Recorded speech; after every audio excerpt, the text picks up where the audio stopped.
Ça, c'est totalement surréaliste. Un manège au fin fond du Tonle-les-Sapes, au milieu de la forêt immergée. Alors ça,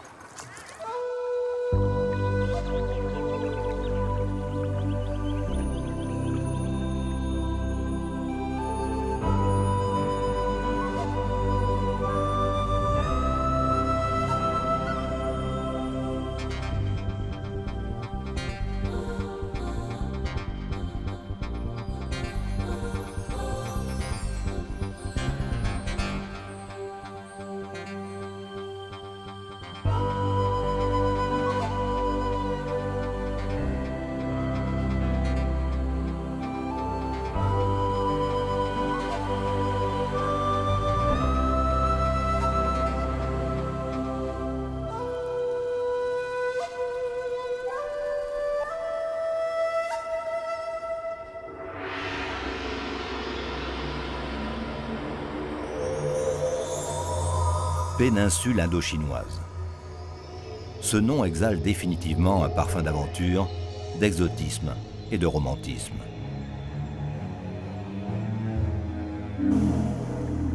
En 1860, le naturaliste français Henri Mouhot découvre dans cette région du monde les secrets d'une jungle encore méconnue de l'Occident.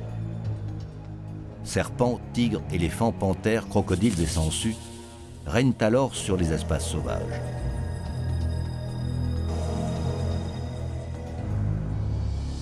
Nicolas Hulot et son équipe partent sur les traces de ce scientifique qui, en plus des trésors de la nature de cette partie du monde, va redécouvrir la cité d'Angkor, la cité perdue.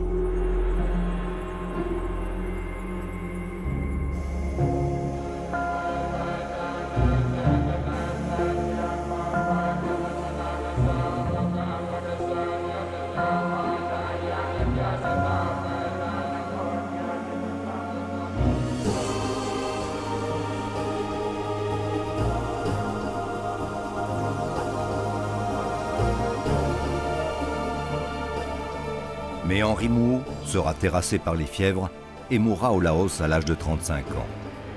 Jamais il n'imaginera le bouleversement intellectuel provoqué en Europe par son journal d'expédition.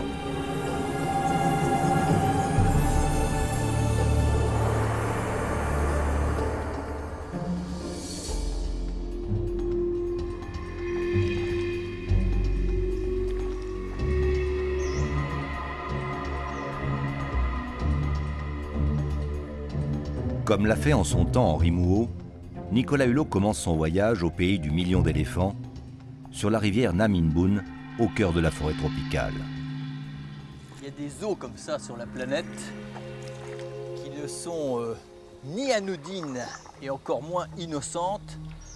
Et les eaux de cette rivière sont de cette trempe comme le sont toutes les rivières et les cours d'eau qui viennent alimenter et gonfler sur les plus de 4200 km de son parcours depuis les hauts plateaux tibétains jusqu'en mer de Chine. Celui que l'on appelle, selon le pays qu'il traverse, la mer de toutes les eaux, le fleuve aux 9 dragons, les eaux du rocher ou tout simplement le grand fleuve, le légendaire Mékong.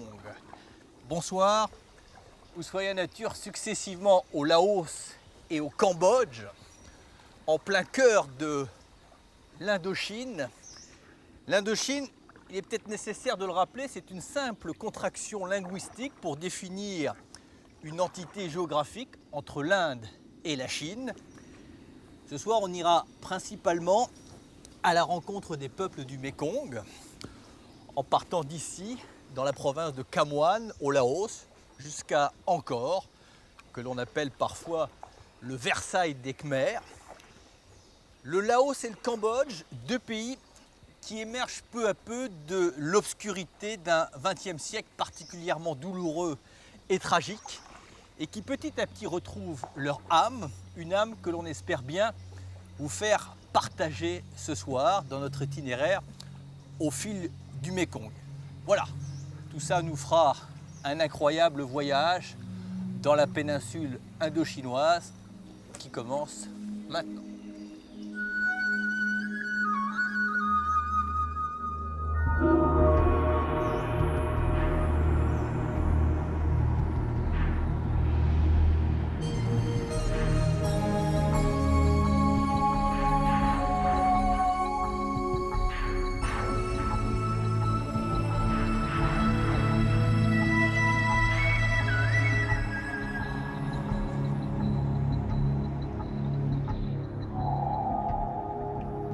Dans les entrailles de la montagne du Camoine, Nicolas a rendez-vous avec Vincent Wedel, un jeune biologiste venu dans ces profondeurs angoissantes, observer et étudier l'Heteropoda maxima, la plus grande araignée du monde.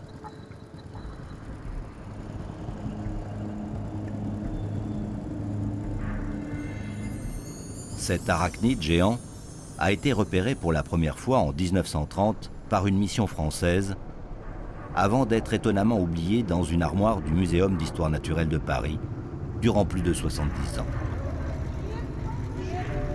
Attention.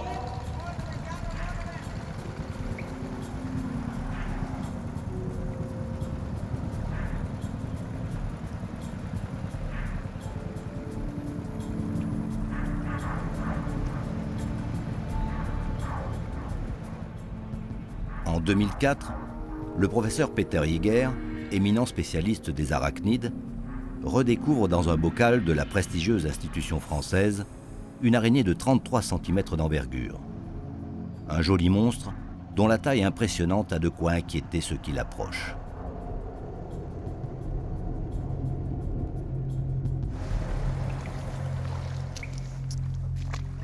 Voilà, donc on va continuer par la voie terrestre dans la galerie, ça va être plus facile pour trouver les araignées. C'est bon. Même si elle est sur les parois, généralement, comme là, elle n'aime pas trop être au-dessus de l'eau. Ça nage pas une araignée? Elle est légère, oui. Pas ça, là. Mon salut, c'est la flotte alors.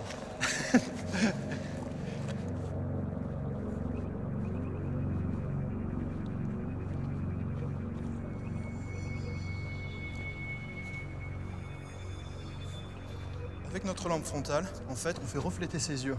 C'est-à-dire que 2 points lumineux, il y a une chance que ça soit ton araignée. Exactement. Et 3, c'est qu'ils ont une frontale, non? Voilà.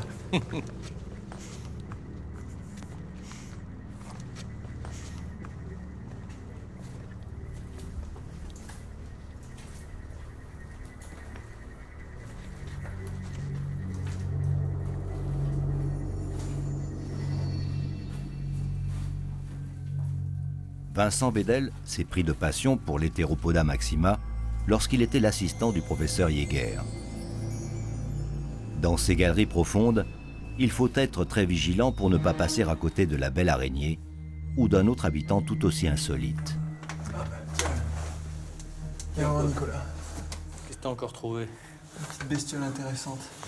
C'est quoi ce truc-là encore? Alors on peut voir 4 paires de pattes. Donc c'est un arachnide. Elle est bien cachée. Paire de pinces et un flagelle. Donc en fait c'est un scorpion flagellé là. Ça, c'est les œufs qu'on voit là? Alors c'est des œufs. On voit 2 paquets, environ une quinzaine de chacun. Oh, c'est sympa Donc, quelques jours ici. Du monde. on va avoir de jolis petits spécimens. Ce qui est amusant, c'est que les grottes sont explorées ou même habitées depuis des siècles et des siècles, mais la faune est connue que depuis quelques dizaines d'années seulement. On explore et on découvre en fait que c'est un écosystème à part entière, bien plus riche qu'on ne le pensait, surtout au niveau des invertébrés. On connaissait les chauves-souris dans les grottes, on ne connaissait pas toute cette faune qui n'est pas si petite que ça. Comme quoi le progrès ça a du bon, parce que l'homme des cavernes, bon, évidemment ça avait son charme, enfin, cohabiter avec ça, ça va un temps, non? Tu peux le pousser un tout petit peu que je vois les pinces? D'accord, alors on va la faire déplacer. Voilà, D'accord, ben là on voit bien. voilà. Bouge plus, c'est bon. T'as vu les pinces? Là, j'ai eu ce que je voulais. On va pas la stresser comme elle est pleine. Ouais. Je dis ça, je suis probablement 10 fois plus stressé qu'elle. Donc là, quand elle a les pinces tendues, elle est sur la défensive. D'accord. On voit même la bouche. Ouais, qui est ouverte. énerve-toi. Tu as là une femme enceinte et ça demande beaucoup d'égards. Bon. Allez, on était là pour l'Heteropoda maxima. On va pas se laisser distraire par un scorpion, fût-il flagellé.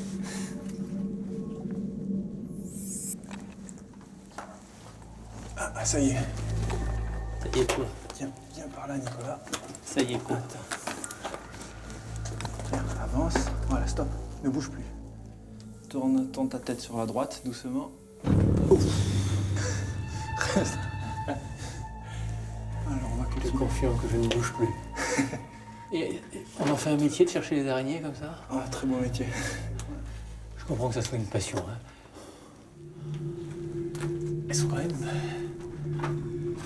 assez dégueulasses, tes araignées. Et encore, celle-là, c'est un petit modèle. Bon. Ça doit pas être une adulte, mais ça doit donner une femelle. Ah, elle se déplace. Oh. On va aller voir un peu plus loin. Si je crie, t'arrives. Hein. Ah, ben voilà. On a un très très beau spécimen. Ah, attends, viens là, suis. Ah, avance, avance. Tu risques rien. Du tout. J'ai déjà fait celle-là. Voilà, lève encore la tête. Là. C'est une jeune fille ou un jeune homme? Ça doit être peut-être même une vieille fille. On peut voir donc son abdomen qui est beaucoup plus gonflé que les mâles. Donc c'est tout simplement pour pouvoir avoir des œufs. Mais par contre, elles ont des pattes beaucoup plus courtes. Donc ça doit être une femelle. Mais pour être sûr et certain, il vaut mieux retourner et regarder carrément son sexe. Qui est situé donc sur la Attends, je vais partie. le faire, bouge pas. Tu as cru, hein? Vas-y, vas-y. Avec plaisir, j'aimerais bien vérifier. Si elle bouge, je cours. Le problème, c'est que je suis dans une impasse.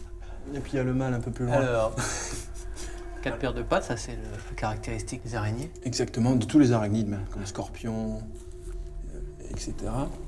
Mais donc, ouais, c'est ce qui différencie en fait les arachnides Les insectes. araignées des insectes, c'est qu'ils ont 4 paires de pattes, comme tu l'as dit.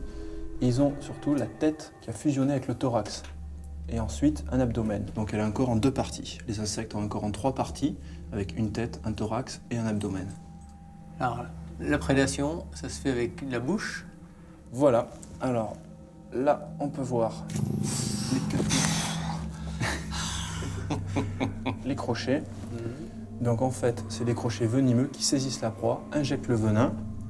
Généralement, elle utilise même les palpes, donc les 2 petits appendices devant, pour paralyser sa proie, pour bien la bloquer. Et ensuite, elle l'absorbe à l'intérieur, elle liquéfie en fait. Donc c'est une buveuse, elle ne mange pas, elle boit. Alors, celles-là ne font pas de toile d'araignée. Elles ont la même glande, potentiellement elles pourraient faire des toiles, mais elles s'en servent juste pour faire des cocons. Voilà. C'est quand même une stratégie unique de tisser une toile, donc, qui est un outil en fait pour se nourrir. C'est un outil parce qu'elle l'utilise même pour se déplacer et coloniser des nouveaux écosystèmes ou même des nouveaux endroits comme des îles.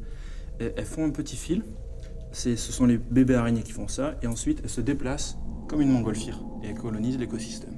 Quand même leur rendre grâce à ces araignées qui c'est pas toujours une très bonne image, il faut dire qu'il y a de quoi être surpris, elles jouent un rôle écologique fondamental. Alors les araignées, de par le fait qu'elles sont prédatrices, donc généralistes en fait, font une régulation de la population d'insectes. C'est-à-dire, elles ne seraient pas là, nous on n'existerait pas. Les insectes nous mangeraient totalement. D'ailleurs au Japon, elles sont considérées comme les gardiennes d'une maison, parce qu'elles se nourrissent de tout ce qui est blattes, cloportes, etc., insectes. Tu conseilles donc à chacun d'avoir au moins une Heteropoda maxima Au moins une. dans une de chacune des pièces de la maison pour la garder. Ça, c'est sûr que personne ne va y rentrer, et surtout pas les propriétaires qui vont rester dehors. D'où le nom de gardien. D'accord. On considère que celle-là, c'est une femelle et on s'en tient là, ou tu veux regarder de l'autre côté? Comme tu veux. On peut peut-être s'entraîner sur une femelle pour se faire la main, puis après on ira voir le mâle. Alors attends, bouge pas. Par contre, je vais poser la lampe. Je pense que la première des précautions, c'est que je recule d'1 mètre au cas où elle tombe.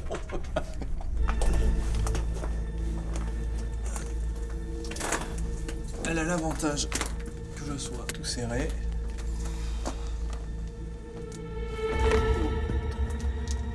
Tu vois, elles sont très rapides. Alors là, elle est mal placée. Ah, si tu n'es pas bien placé, pas la peine de te faire mordre. Hein. Je dis une lâcheté absolue dans cette affaire. Là, elle est colère, hein, fais attention. Oh merde, elle a laissé sa patte. Elle a laissé sa patte, mais elles sont Autotomique. ça veut dire que c'est comme les lézards, elles cicatrisent toutes seules. Tu la vois? Oh, c'est pas vrai. Elle est partie. On va en retrouver une autre. Hein. Ouais.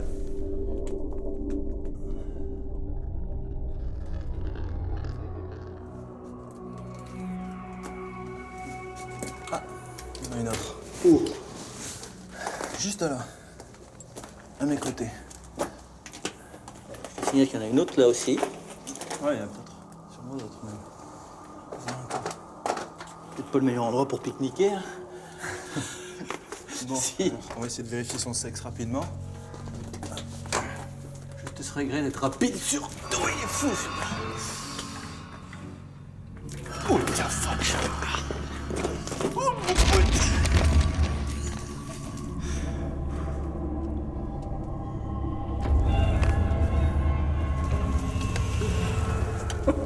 Fatigué avant moi.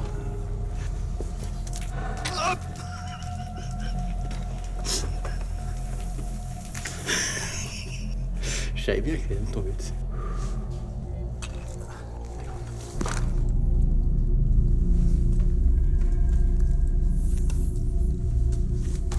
Ça y est, joli. Tu l'as? Ouais. Pas qu'elle me morde.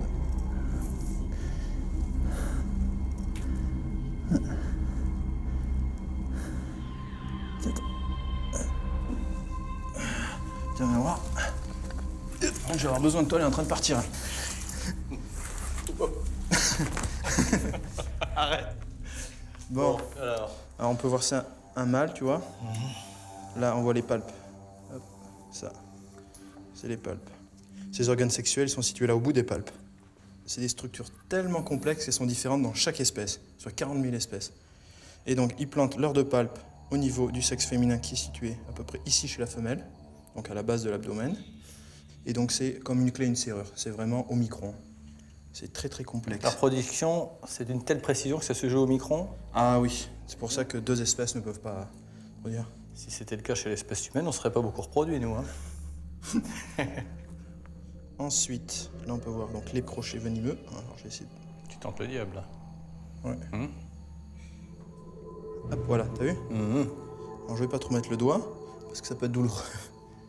C'est par là qu'elle t'injecterait du venin? Voilà, D'accord. elle mord avec ces crochets-là qu'on voit, et les glandes d'avenin sont situées un peu plus haut, D'accord. c'est-à-dire par là. Voilà. Donc je vais laisser ce mâle pour qu'il puisse reproduire des petites femelles. Par contre, je vais le lâcher rapidement, parce qu'il n'est pas très heureux. 1, 2 et 3.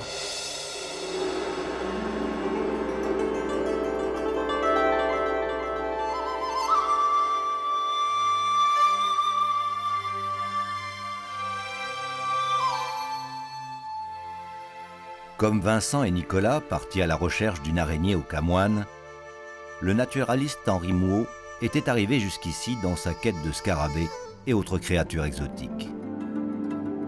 Mais en plus de la nature qu'il était venu explorer pour l'Occident, le scientifique allait révéler au monde un trésor archéologique inestimable.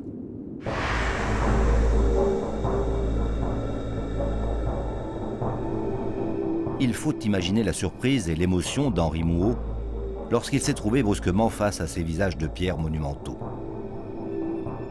Il s'est demandé ce qui avait bien pu se passer pour que tant de force et de splendeur aient pu ainsi tomber dans l'oubli pendant des siècles. Alors même que le peuple khmer côtoyait ces temples, le peuple de Paris bâtissait Notre-Dame.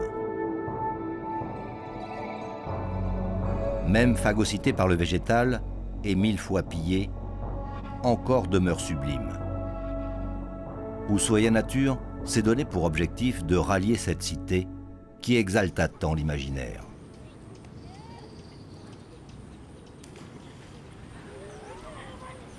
Après 8 kilomètres parcourus dans les galeries souterraines, Nicolas retrouve la lumière et reprend l'itinéraire qui doit le conduire aux portes des temples perdus. Il lui faut aller dans le sens du courant, vers la gigantesque plaine qui a vu s'épanouir et fleurir l'Empire angkorien. Comme toutes les rivières du Laos, la Nam Bun rejoint le Mékong. Avec elle, toute la richesse biologique et minérale arrachée à la nature se répand sur les berges où vivent les Lao.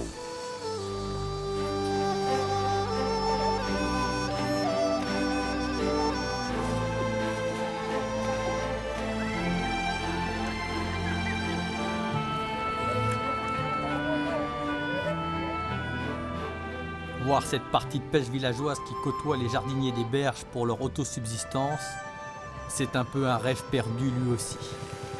La richesse du Laos, c'est son peuple, composé d'une incroyable diversité ethnique. C'est une inestimable palette de l'humanité qui est pourtant en train de se dissoudre sous la pression inexorable de la mondialisation. Bref, je savoure ce moment rare qui me fait glisser de village en village avec trop de respect pour oser m'y arrêter.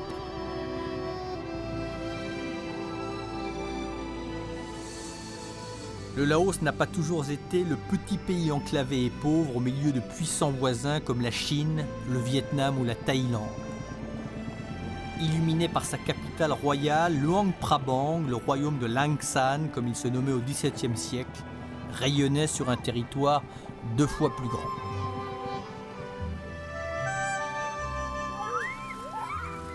Mais les ennuis vinrent de plus loin encore.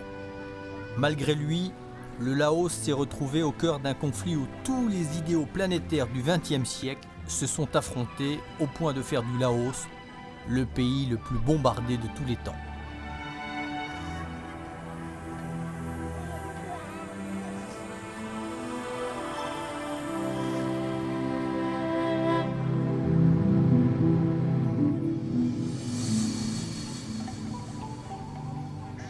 Après 40 ans de guerre, le pays sort peu à peu de son isolement. La vie reprend son cours au gré des saisons.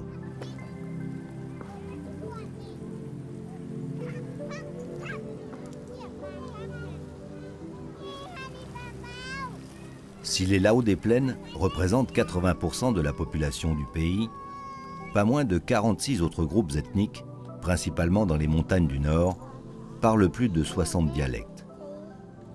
Cette richesse culturelle s'écoule au fil des centaines de cours d'eau qui vont grossir la mer des fleuves, le Mékong.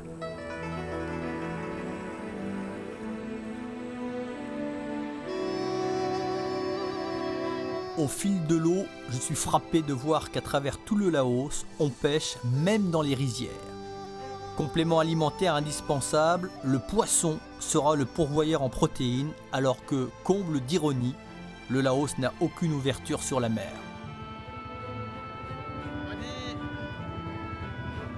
Malgré un grand dénuement qui touche spécialement les minorités ethniques, le Laos est un pays de diversité, de grâce et de dignité. Les Laotiens, assumant leurs difficultés, ont développé un authentique art de vivre. Le Laos est peut-être l'un des derniers et frêles refuges, la dernière île au milieu des terres. Heureusement, baignée par le Mékong.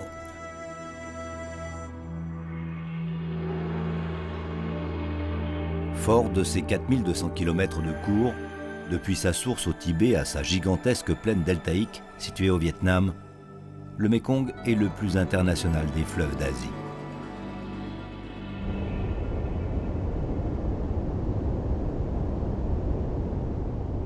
Si Henri Mouhot a révélé à l'Occident les fastes de la cité d'Angkor, il a aussi tenté d'identifier en Chine la source du Mékong et d'atteindre ainsi, autrement que par la mer infestée de pirates, un empire du milieu très convoité. Sans succès. De nombreux obstacles barrent en effet la route aux explorateurs, notamment les chutes de cônes qui briseront toute volonté d'établir une route commerciale avec la Chine.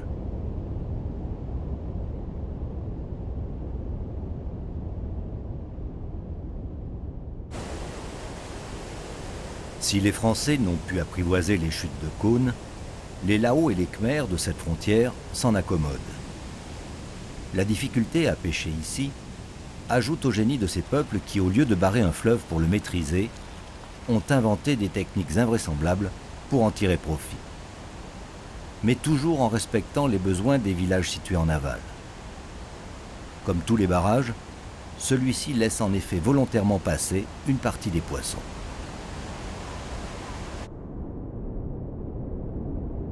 Ces ouvrages de bambou, confectionnés à la saison des basses eaux, sont des toboggans à l'envers.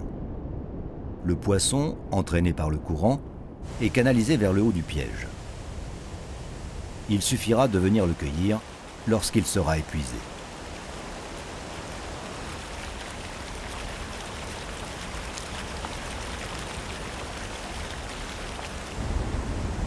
Pas moins de 40 techniques de pêche seront utilisées au cours de l'année, car à chaque hauteur d'eau correspond un débit du fleuve plus ou moins puissant, avec lequel l'homme doit composer.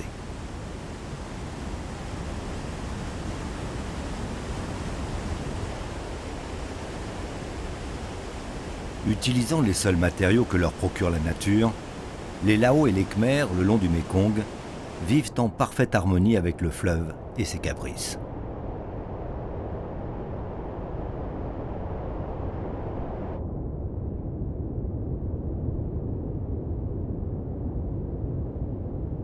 Le Cambodge commence en aval des chutes de cônes. Enrichi de nouvelles rivières, le fleuve s'élargit encore et toujours, et s'il se calme, il ne faut pas s'y fier. Naviguer ici nécessite une grande maîtrise des courants et des hauts fonds, extrêmement changeants en fonction de la saison. Cette forme d'impermanence, si chère à la religion bouddhiste, prend ici toute sa force.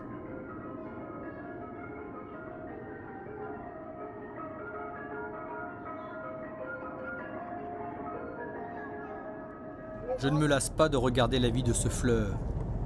Ces gens qui dissimulent si dignement les stigmates de la guerre civile qui a fait pourtant plus de 2 millions de morts entre 1975 et 1978. Aujourd'hui, sur ce boutre qui descend le Mékong, je suis passé du Laos au Cambodge, après avoir laissé Vincent Vedel à son exploration de grottes. Depuis longtemps, j'entends parler d'une petite population de dauphins d'eau douce que l'on trouve dans le Mékong et je me suis bien promis de leur rendre visite.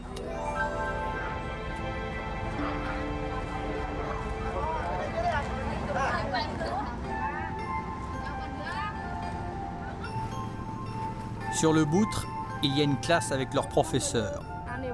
Je ne comprends pas leur langue, mais je devine qu'ils sont là pour parler de leur fleuve qui est riche, tellement riche. Pour ces jeunes qui feront le Cambodge de demain, une balade sur le Mékong vaut mieux qu'un long discours.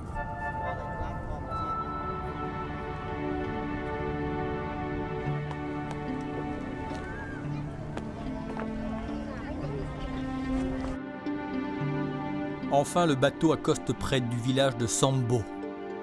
Je n'ai qu'une envie, c'est de continuer à respirer l'air du temps au milieu des Khmers, ces habitants du Cambodge et grands peuples de la péninsule indochinoise, descendants de ceux qui ont bâti les temples d'Angkor.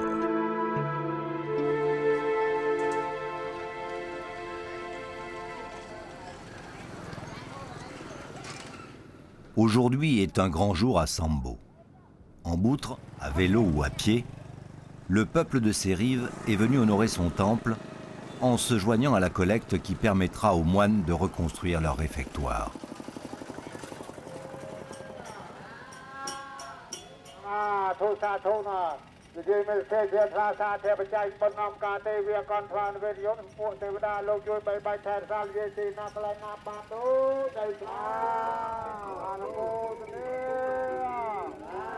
Le don fait partie des piliers de la religion bouddhiste populaire, car il offre aux habitants l'occasion d'accomplir un acte méritoire. C'est en vue d'une renaissance dans des conditions meilleures, et peut-être pour diminuer son cycle infernal de réincarnation, que le Cambodgien pratiquera toute sa vie ces actes de ferveur religieuse. Cela constitue probablement le lien le plus étroit entre la population et les moines.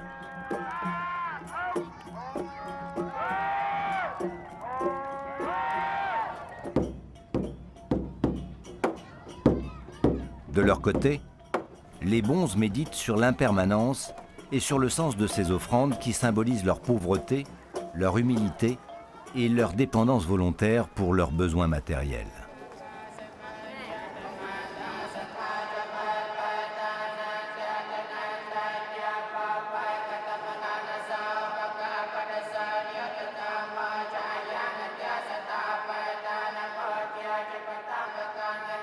Sur les murs du temple, on peut lire les extraits des 550 vies de Siddhartha Gautama, un prince indien qui finit par devenir Bouddha après avoir enseigné ses préceptes, notamment la compassion, c'est-à-dire le respect de la dignité humaine. Une voie qui contraste singulièrement avec celle que les Khmers rouges ont imposée aux Cambodgiens entre 1975 et 1978, perpétrant le génocide de leurs compatriotes. Mais l'heure est à la réconciliation. Souhaitons de tout cœur qu'elle dure.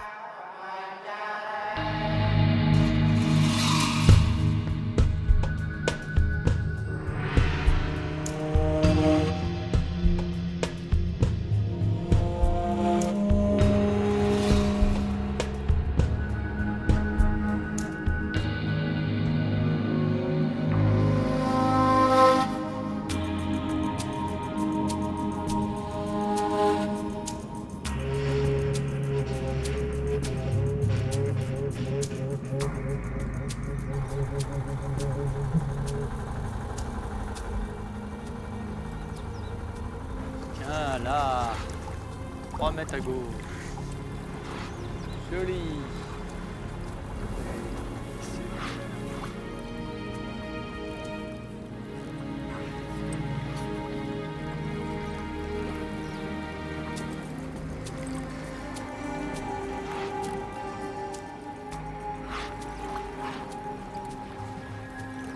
On entend juste un petit souffle imperceptible, un très discret sillage qui vient fendre le Mékong.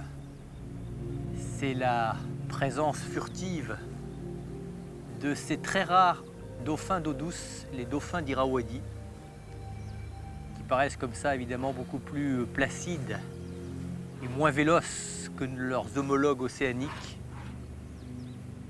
Petite rencontre très calme, très douce au fil de l'eau, mais dont il faut mesurer toute la rareté. On observe peut-être, et je souhaite me tromper, mais les derniers représentants d'une longue lignée de ces mammifères, de ces cétacés. Ils étaient, il y a peu, encore plusieurs centaines et peut-être même plusieurs milliers dans les fleuves d'Asie du Sud-Est. Ils ne sont plus que quelques dizaines, malmenés par des agressions multiples et variées. Pollution, chasse à l'explosif. Et puis pendant le régime de Pol Pot, ici, de ce pont de chemin de fer, un peu plus haut sur le cours du Mékong, quelques militaires, visiblement en mal d'occupation, n'ont rien trouvé de mieux que de les utiliser comme cible à l'arme automatique. Et en l'espace de quelques mois, ce sont des centaines d'entre eux qui ont été décimés. La ronde des dauphins d'Irrawaddy comme un ultime salut aux visiteurs que nous sommes. C'est la magie du Mékong.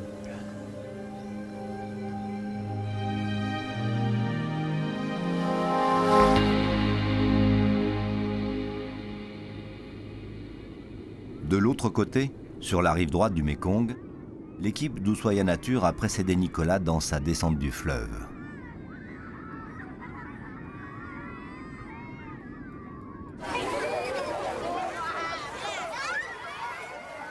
Pierre Lenormand, baroudeur et ami de Nicolas de très longue date, participe à la mise en place de la logistique pour tous les tournages.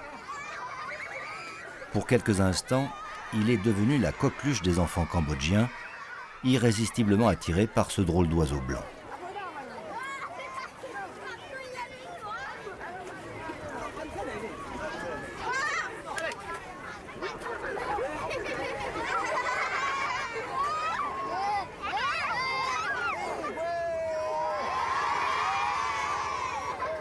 Pierre a préparé le petit hydravion qui va permettre à Nicolas de couper à travers la gigantesque plaine et de rallier les deux autres merveilles du Cambodge, le Tonlé Sap et la région d'Angkor.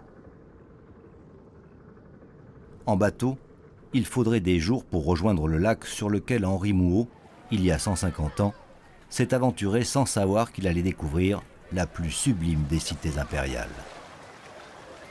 Allez, ça va? Bonjour. C'est des conneries comme ça, hein. Ouais, comme ça. Là jusqu'à l'herbe, il n'y a rien. Non, mais là, tu pars en taxillant contre le courant, tu vas remonter contre le courant un petit peu, parce que le courant est très fort. Pour Hein. me laisser dériver Voilà, comme tu vas ça. laisser dériver, à partir de la langue de sable, tu veux prendre ton axe face au vent. Ok, d'accord. Ok. Alors comment ça marche ce truc là? Tu sais comment ça marche toi? Aucune idée moi tu sais. Première fois que je pilote un truc comme ça. Voilà.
Voilà le Mékong dans toute son envergure.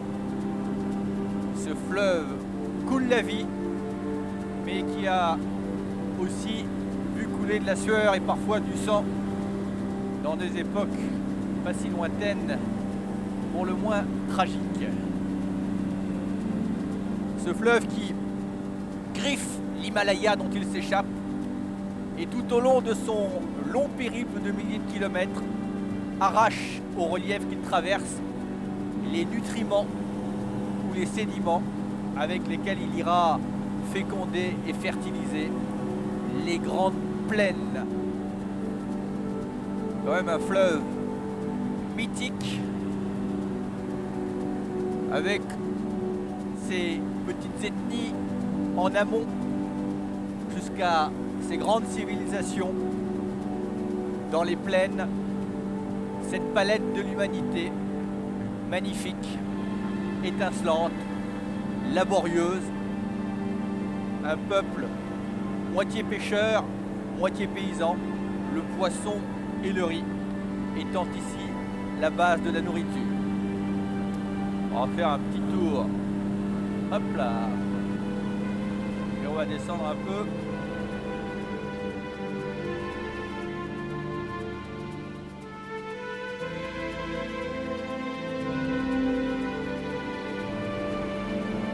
Ces eaux chargées de limon et de boue et qui abritent pourtant l'une des plus magnifiques biodiversités d'eau douce au monde.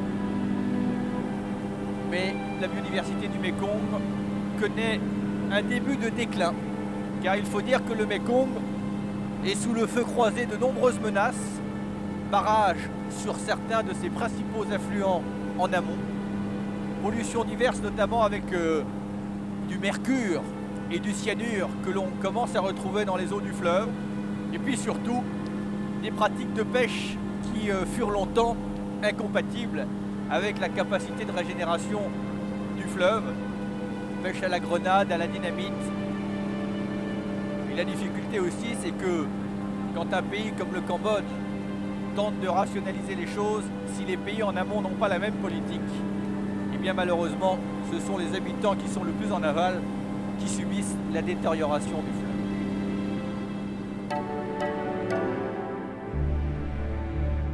Pour cette raison, les 6 pays baignés par les eaux du Mékong, excepté la Chine, ont créé en 1957 la Commission Mékong afin de les obliger au moins à se concerter avant d'exploiter le fleuve et ses affluents.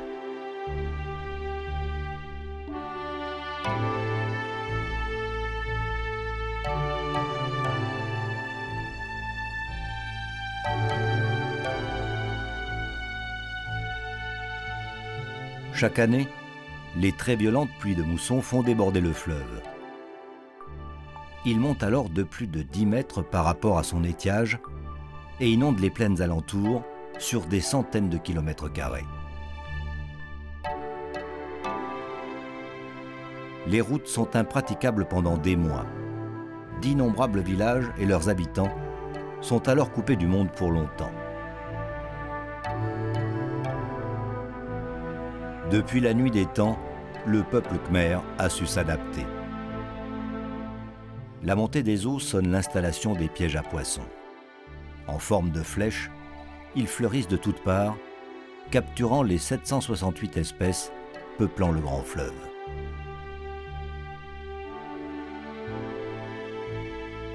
La culture du riz profite aussi largement de ces débordements. Et c'est grâce à ce qu'apportent la mousson et les importantes alluvions que les peuples Lao et Khmer ont prospéré et bâti au fil des siècles de vastes empires dont l'influence a rayonné dans toute cette partie du sud-est asiatique.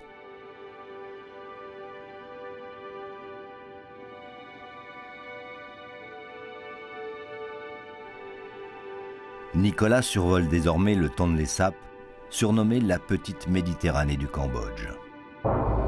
Il a rendez-vous au cœur de la jungle khmer avec les derniers fantômes de la cité perdue.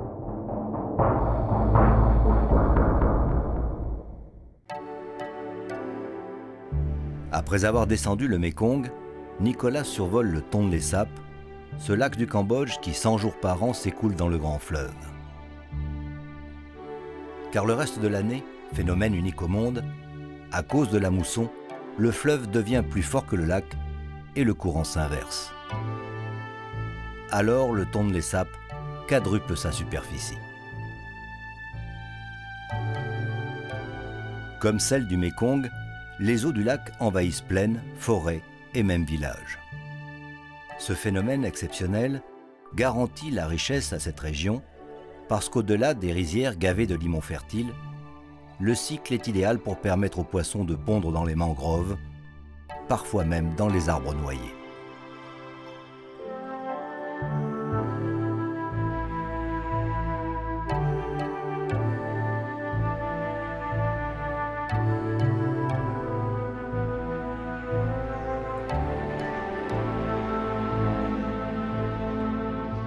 Au nord-ouest du lac se trouve la région d'Angkor. Nicolas est en approche au-dessus du village de Kompompluk, où l'attend Nathalie Nivogoz, un membre actif de l'association Osmose, en charge de protéger les sites naturels, la faune et la flore en général, et les oiseaux en particulier.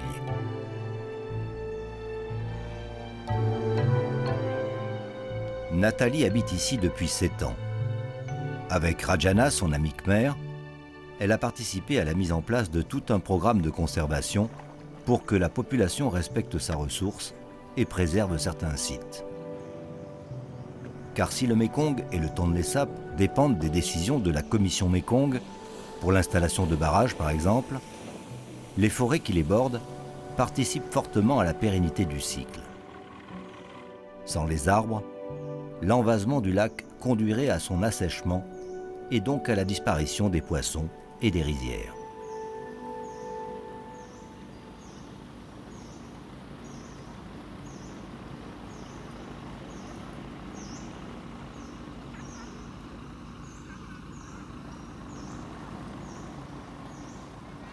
Tout en restant un lieu de vie, de travail et de patrimoine à protéger, le lac a été classé réserve de biosphère par l'UNESCO.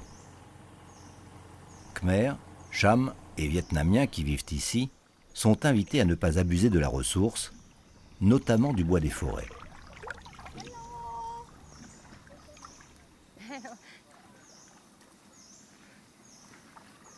Mau ơi.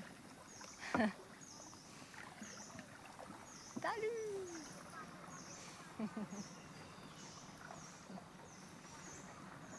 Ça va? Oui. Bah écoute, moi je commence à appréhender l'atmosphère. Je vois passer les bateaux pleins de poissons. Il y a une certaine curiosité à l'arrivée de l'hydravion. Je peux te dire que ton survol au-dessus du village n'est pas passé inaperçu. C'est vrai? Ça va, ça n'a pas été trop bruyant? Non, écoute, plus impressionnant que bruyant. Tiens, donne-moi ton sac. Ça. Hop. Allez. Je présente Rajana, Bonjour. Nicolas. Hop là.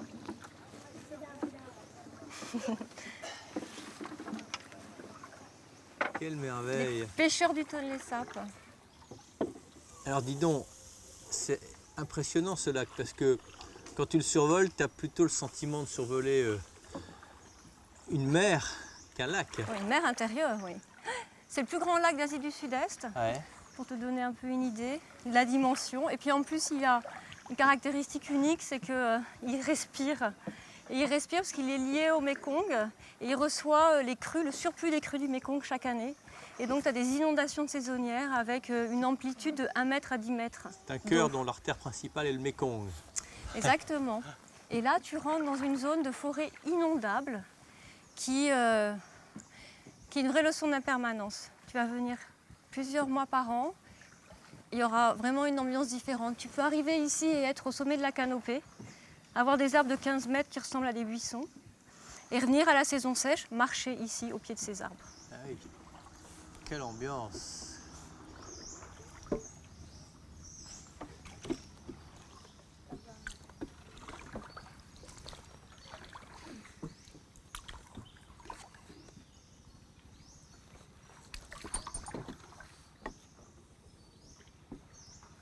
Ici, c'est un des endroits les plus silencieux que je connaisse au Cambodge. Tu peux te retrouver dans des situations de paix. Et tu retrouves des oiseaux, ce qui n'est pas le cas dans tout le Cambodge. Hein.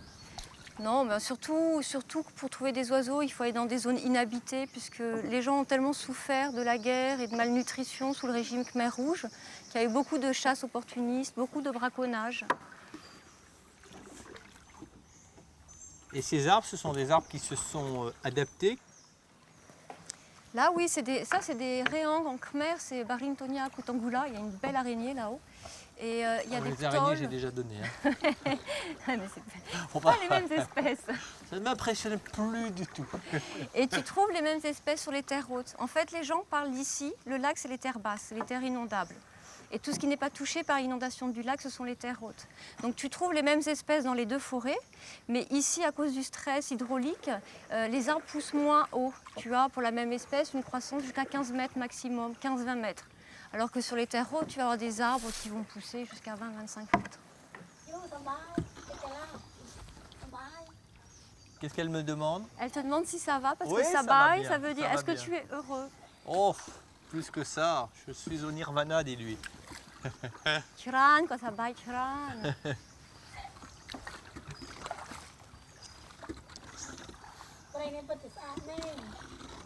Elle dit, elle est très fière de sa forêt parce qu'en fait, c'est vrai que c'est une des zones les plus boisées qui restent autour du lac. Ouais. Il y a eu énormément de déforestation pour l'agriculture, pour aussi le bois de chauffe et les constructions. Donc là, il y a une vraie fierté et elle a raison parce que c'est un endroit qui est unique.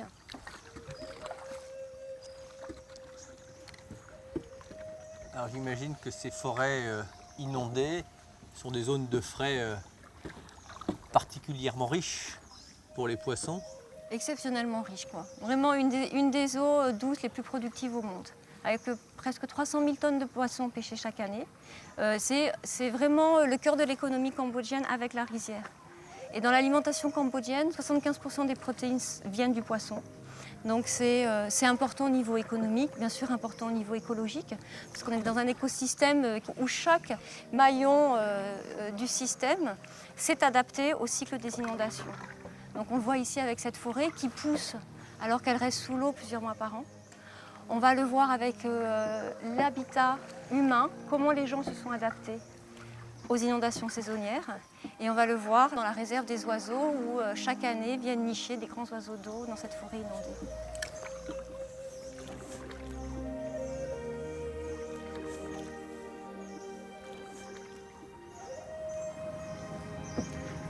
Voilà, là on est en train de sortir de la forêt inondée.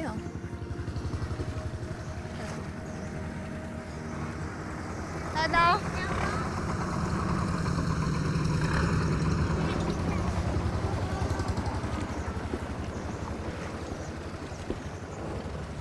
Wow!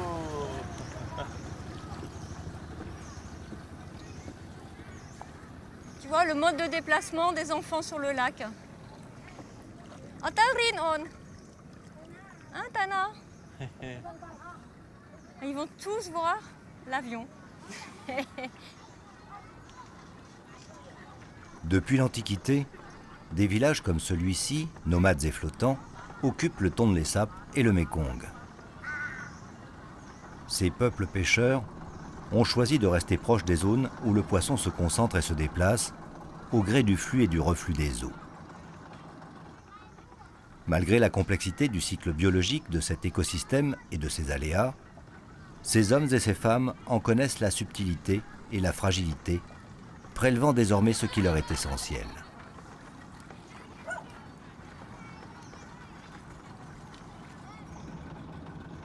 Bien que le lac soit situé au Cambodge, de nombreux Vietnamiens du delta viennent grossir ces villages flottants. Et si le Mékong forme des frontières, il est aussi un fleuve en partage.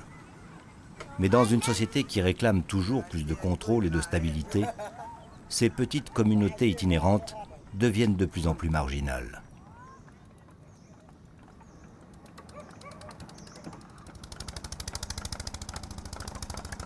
« 150 types de pièges différents permettent de capturer 1,5 million de tonnes de poissons chaque année dans le Mékong et son lac.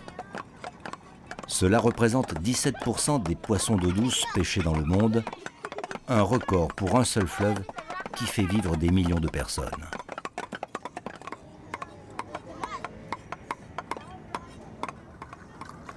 Je rêve. Ça, c'est totalement surréaliste. Un manège au fin fond du Tonlé Sap, au milieu de la forêt immergée. Alors ça, on avait l'impression que ici, seul l'essentiel avait le droit de citer, mais un peu de superflu, et qui plus est pour les enfants, ça fait plaisir. Hein? Magnifique, incroyable ce manège. C'est dingue ça. On a vu la structure, comment ça repose sur un Attends, bateau bah, et c'est un des trimaran bambous. le manège. Tu as une coque centrale et 2 balanciers. Avec des bambous. Oh là! Oh, chut. Hello! Hello! Saturday!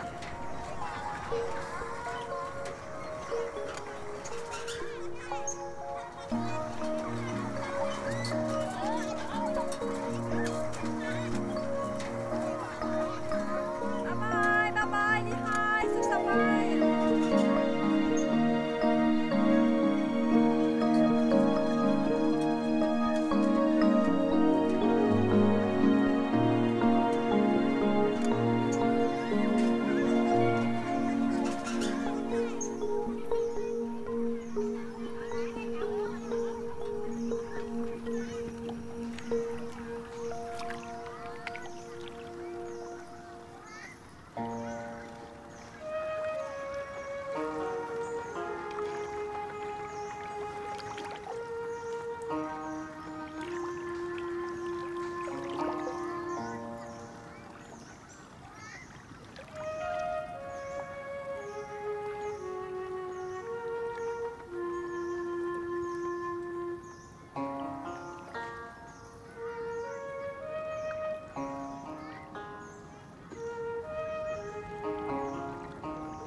Comment il s'appelle? Ça s'appelle Kampong Plouk. Et Kampong, on a beaucoup de villes au Cambodge qui s'appellent Kampong. Ça veut dire le port, l'embarcadère, le quai. Donc c'est toujours des endroits situés au bord de l'eau, d'un lac, d'une rivière. Et Plouk, ça veut dire les défenses d'éléphants. Parce que les anciens se souviennent des hordes d'éléphants qui descendaient à la saison sèche, quand tout le pays est à sec, vers le Tonlé Sap pour s'abreuver. Comme quoi l'ardoise écologique du XXe siècle est douloureuse. Hein? Bonjour. Regarde, ça rame. Là, on a des cages de poissons. C'est des variétés qui viennent du Mékong, des poissons-chats résistants.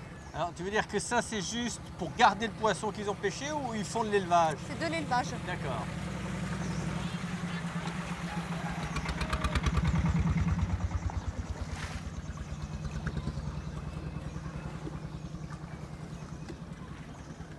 Alors les cochons, ils sont réduits à avoir un plancher flottant. Écoute, tu sais, c'est bien étudié parce qu'en fait, les excréments du cochon tombent dans les cages et nourrissent le poisson. Ah oui. Et ça, c'est le cycle Et écologique. lui, on le Rien nourrit que comment le cochon? De poisson. De poisson? De poisson. J'y crois ici. pas. Si. Ici, tout le Le monde mange du cochon est nourri de poisson. poisson et le cochon nourrit les poissons. Ben voilà. La boucle est Le bouclée. cycle est fermé. Ça c'est fou. Ah, mais c'est une alternative au poisson. C'est vrai que les gens d'ici mangent que du poisson, vivent poisson, pensent poisson, sous toutes ses formes, fumé, grillé, séché, en pâte de poisson fermentée. Donc je pense que le porc, de temps en temps, ça apporte un bon complément.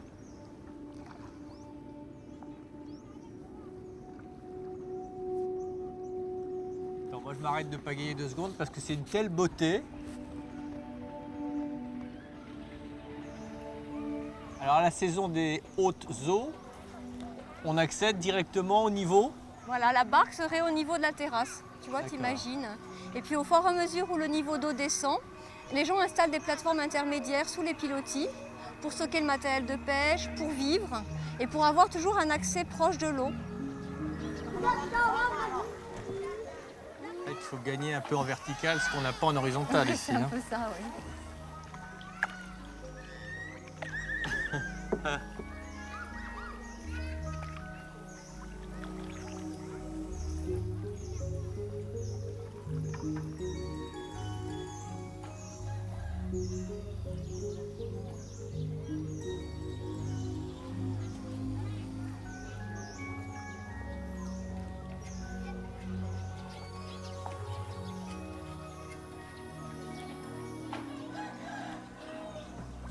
Les gamins, ils sont actifs ici. Hein. Ils ont une autonomie précoce. Ils sont mis sur les bateaux dès qu'ils savent tenir assis, donc à 7 mois, tu vois, 7-8 mois. Cela dit, pour les envoyer à l'école, il y a quand même un critère important, c'est qu'ils sachent nager. Parce que là, ils sont plus sous la responsabilité de la famille. Chez nous, il faut qu'ils soient propres. Ici, il faut qu'ils sachent nager.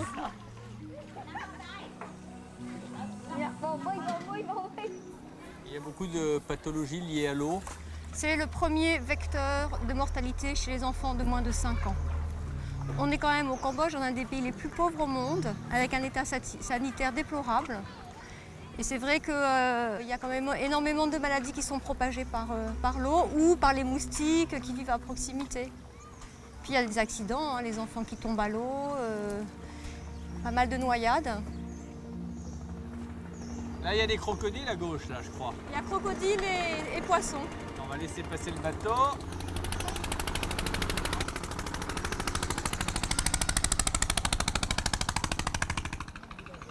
Alors ça, c'est une activité qui est ancienne ou qui est récente? Elle est assez récente, elle date du début des années 90, Ah oui. avec l'ouverture du pays un peu au marché international. Mais à partir de crocodiles qu'on trouve à l'état sauvage dans le lac? Au départ, oui. C'est le crocodile siamois qui est une espèce originaire du Tonlé Sap qui a vécu ici. La plupart sont aujourd'hui en captivité et fournissent les marchés pour ensuite l'exploitation de la peau.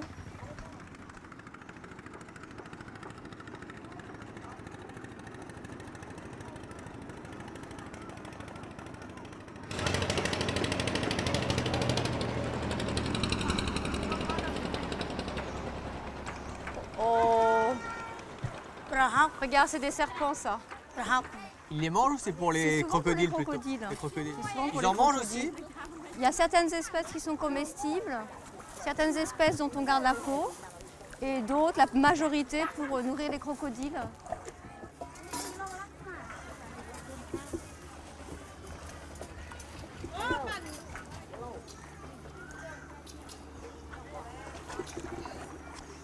Alors, tu vois, il n'y a pas de marché en fait. Les gens se font vendeurs ambulants.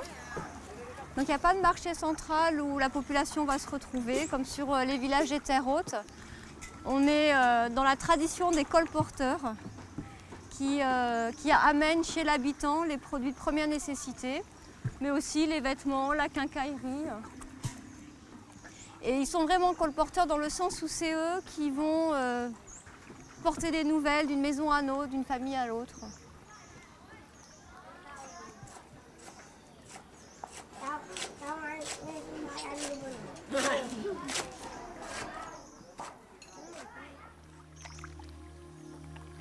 Et quand on voit ici ce que les eaux du Mékong donnent en nourriture diverse, le fait de féconder et fertiliser les sols, plus tous ces matériaux utilisés pour la construction, ça illustre bien que quand on respecte les lois de l'équilibre entre ce que la nature peut donner et ce dont l'homme a besoin, la nature est une pourvoyeuse extraordinaire et que ce que l'on appelle les services gratuits rendus par la nature n'ont pas de prix.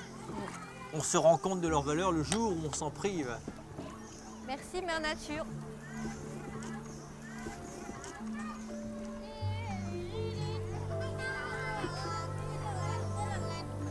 Regarde là, c'est pas beau ça. Terrasse occupée avec les petits poussins.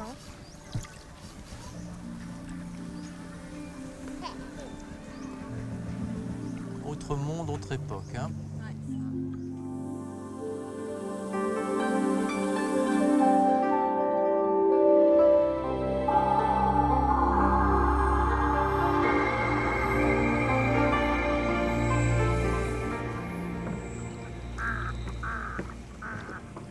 Là, on est en train d'avancer, accompagné par tous ces cormorans qui volent en ligne, en point de suspension dans le ciel. C'est assez extraordinaire.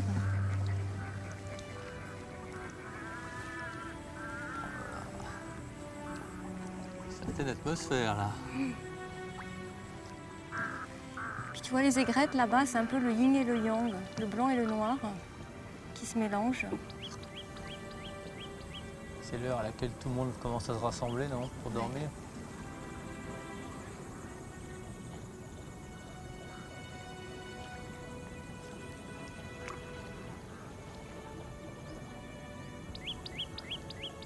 C'est assez fabuleux de pouvoir arriver discrètement dans la citadelle des oiseaux. C'est une belle concentration. Hein. Pélican, cigogne. C'est quoi déjà jabirous, des Grand marabout, marabouts? ouais, grand et petit marabout.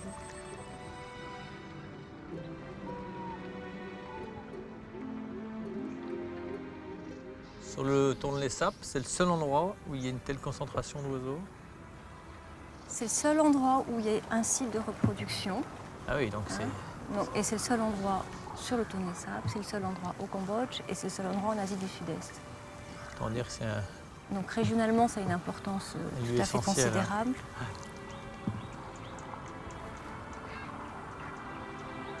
Ici, encore récemment, les milliers d'œufs collectés par les braconniers remplissaient des barques entières. De quoi à terme anéantir toutes les espèces d'oiseaux vivant sur ce site remarquable. L'association Osmose, en accord avec les autorités cambodgiennes, a mis en place une réglementation et une surveillance draconienne. Parallèlement, une action d'éducation est menée auprès des enfants des villages, invités comme pour ceux vivant au bord du Mékong, à respecter les richesses de la nature.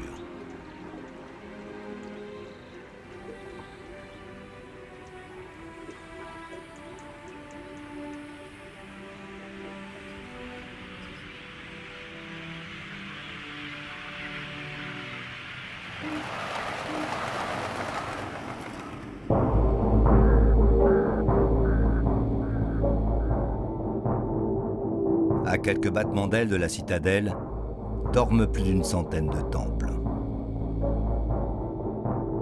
Alors qu'en France, nos ancêtres bâtissent les cathédrales, les Khmers érigent au même moment l'une des plus étonnantes capitales de l'humanité, la fabuleuse cité d'Angkor.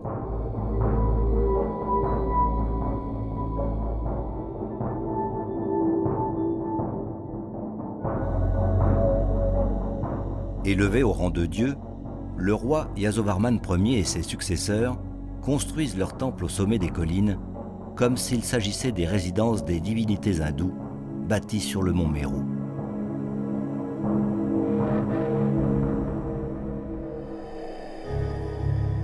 Par là même, ils signifient leur toute-puissance et se sentent invulnérables au point de négliger les fortifications devant protéger la cité. Quelques envahisseurs en profiteront, émaillant ces siècles de grandeur de quelques tentatives d'invasion plus ou moins réussies. Mais à chaque fois, encore et reconstruite, toujours plus belle et plus grande.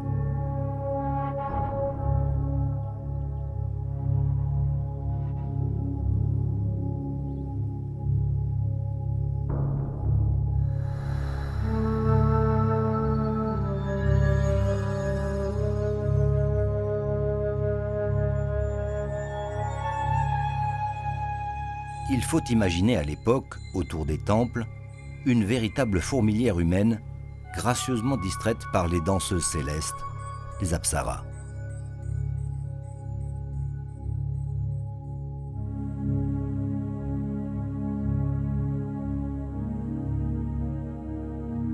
Au XIIe siècle, le roi Suryavarman édifie Angkor Wat, le plus prestigieux des temples montagnes, signant là la véritable apogée de la civilisation khmère. Une nouvelle fois, c'est la résidence céleste du dieu roi.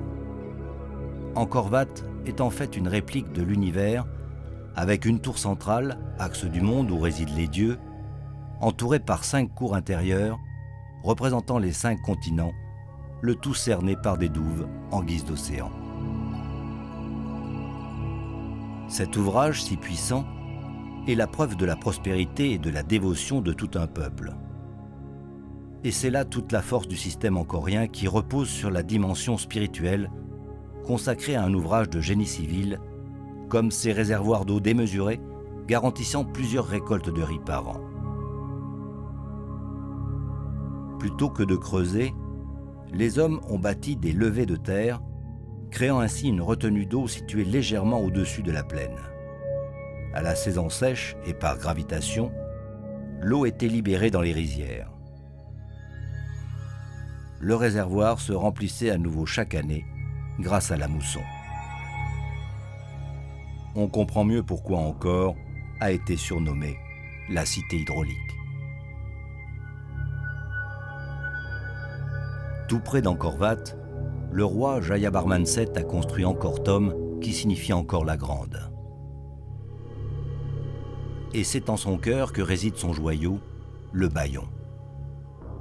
Il sera le dernier des temples montagnes d'Angkor. Édifié de pierres sculptées, le Bayon évoque de loin une forêt minérale. Cette fois, c'est Bouddha que ce roi veut célébrer. À moins que ce ne soit lui-même qui ait souhaité se dissimuler derrière ses sourires.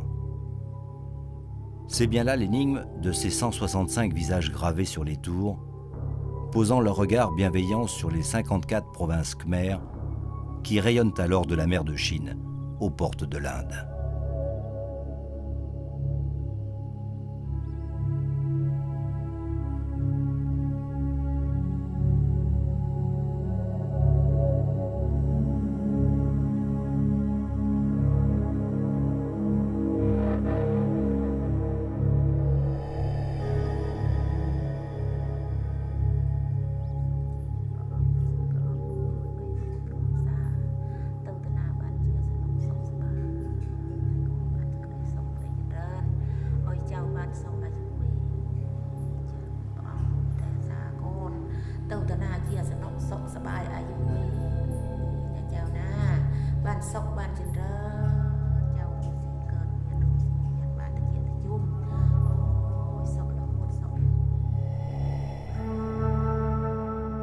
Angkor étendra son influence pendant 5 siècles, émaillé d'aventures douloureuses et de reconquêtes, avant que les Siamois ne la pillent définitivement en 1352, sonnant son oubli progressif pour plus de 400 ans.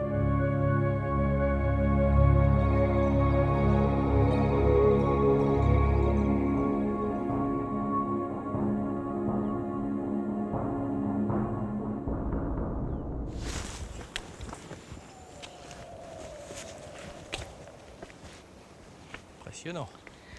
Alors Nicolas, je t'invite à joindre à moi pour faire une offrande. Comme de coutume, avant d'entrer dans un temple, les Cambodgiens, ils font Se une offrande. concilier les dieux, Oui, c'est ça, pour demander une autorisation. c'est un pour- rituel bouddhiste. C'est un rituel bouddhiste. C'est pour avoir des protections pour nous aussi, qui n'arrive pas de rien de grave. On allume chacun 5 baguettes, voyez. Donc voilà, c'est fait pour toi. Et on te la plante ici, sur des bananes. Voilà. Voilà. Alors on prend nos mains jointes comme ça pour prier. Tu peux demander de tous les faveurs que tu veux. Ah ben, que le temple nous ouvre ses portes, c'est tout ce qu'on peut demander. Et voilà.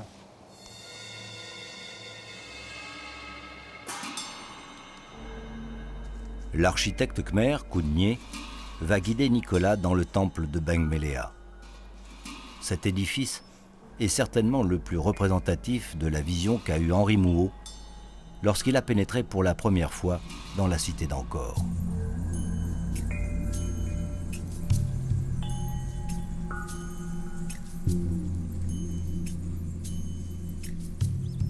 Quelle était la vocation de ces temples? C'était des lieux de pouvoir, des lieux religieux, des lieux de vie, ou ça avait les trois vocations à la fois?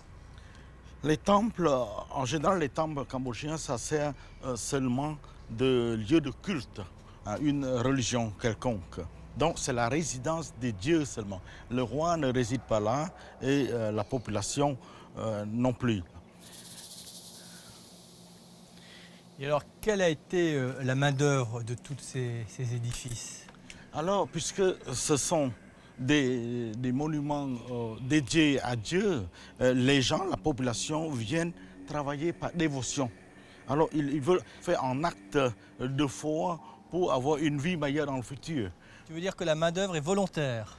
Je pense que la main-d'œuvre est volontaire, une partie en tout cas est volontaire dans ce sens-là, mais il y a aussi la main-d'œuvre aussi des esclaves, des guerriers.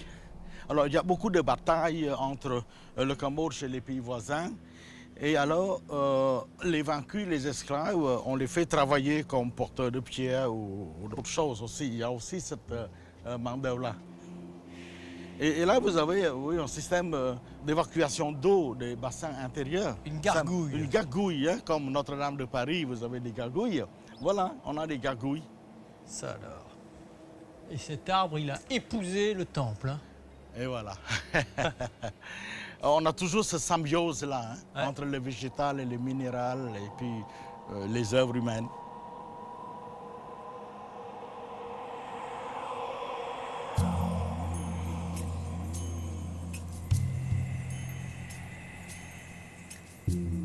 Beaucoup de mystères planent sur ce temple. Et l'on s'interroge toujours sur l'époque de sa construction. Est-elle antérieure ou postérieure à celle d'Angkor Wat? C'est dire combien cette cité perdue a su préserver ses secrets derrière ces pierres ciselées, enlacées par les lianes.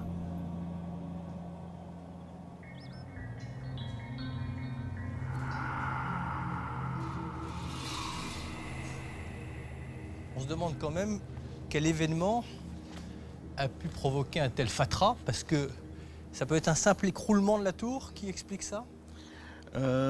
Selon les écrits, c'est dit qu'une seule source naturelle ne suffit pas. Et il faut avoir d'autres choses. On ne sait pas quoi. On est sur des zones sismiques ici? Non, Non, même pas. Même pas. Bon. Donc, mais il y a une légende populaire qui dit le roi d'éléphant blanc, il a caché sa fille ici, dans ce palais-là. Un jour, il rentre, il n'a pas trouvé sa fille. Et sa fille, au fait, était kidnappée par un chasseur. Alors là, il fouille partout, il met des dégâts et puis il saccage tout pour essayer de trouver sa fille, quoi. C'est la colère de l'éléphant blanc. Voilà. On va s'accommoder de cette légende. À défaut d'en savoir plus, on ne sait pas très bien quand on regarde si c'est la végétation qui participe à détruire l'édifice ou si au contraire c'est la végétation qui le fixe. L'explication peut-être c'est l'un qui complète l'autre. Voilà.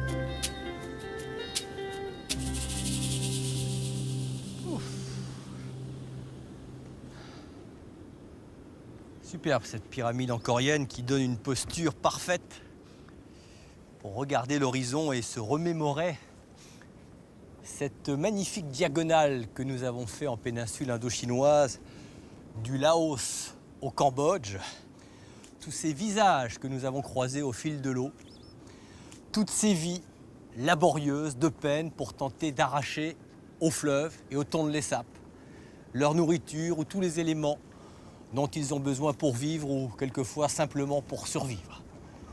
Puis je dirais que ce voyage est un rappel d'une évidence que nous avons pourtant éclipsée dans nos sociétés modernes, c'est que notre vie est dans les mains de la nature. On a occulté tous les services vitaux que la nature et les écosystèmes nous rendent. On oublie que la nature est la pourvoyeuse première de nos ressources, que l'industrie et le commerce ne sont que des relais sur le chemin de cet approvisionnement. Probablement que l'hypertrophie de la technique a quelque peu troublé notre interprétation de la réalité et la nature a perdu de son prestige accumulé au fil des âges. C'est devenu une abstraction. C'est d'autant plus idiot que tout nous montre chaque jour que plus nous pensons nous libérer de la nature, plus l'on devient vulnérable à chaque instant. Puis avant de partir, avant de quitter ce royaume khmer, une pensée pour cette toute petite colonie relique de dauphins d'Irrawaddy qui tente désespérément de conserver une petite place sur cette planète. Pensez aussi que les efforts, l'énergie, les techniques que l'on pourrait développer pour sauver ces dauphins profiteraient immédiatement au fleuve et à tous ceux qui en bénéficient. Dauphins ou hommes, inutile de choisir parce que leurs vies sont liées. Bonsoir.